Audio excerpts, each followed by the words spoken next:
आप कितनी हसीन लग रही हैं आपा। पता है, मुझे अभी भी यकीन नहीं आ रहा। मेरी इंटर्नशिप शुरू होने वाली है। दुआन यानर ने कहा है कि 6 महीने के बाद वो हम में से किसी 2 को अपने साथ रख लेंगे। अब सोचो जरा, मेरी नौकरी पक्की हो जाएगी। लेकिन कंपटीशन तो बहुत सख्त होगा जहाँ तक मुझे लग रहा है। बदकिस्मती से हाँ, लेकिन वो किसी और लॉ फर्म में काम कर सकते हैं। यहाँ तक कि हाले 3 साल में अपना खुद का ब्यूरो खोल सकती है। हाँ बस सही है, मैं तैयार हो चुकी हूँ। मैं तो जा रही हूँ, तुम क्या करोगी? आप बिल्कुल परेशान मत हो। मेरी जान, तुम बस अपना ख्याल रखो, ठीक है ना? आहिस्ता आहिस्ता सब कुछ ठीक हो जाएगा, तुम देखना। मैं एक अच्छी रकम कमा लिया करूंगी। ठीक है आपा, ठीक है। तो ठीक है, मैं जा रही हूँ। कोई जरूरत हो तो मुझे कॉल कर लेना। वैसे ज्यादा देर नहीं लगेगी मुझे।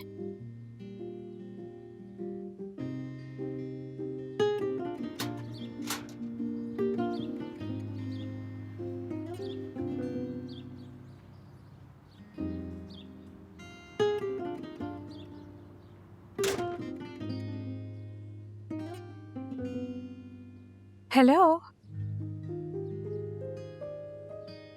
आपा जा चुकी हैं?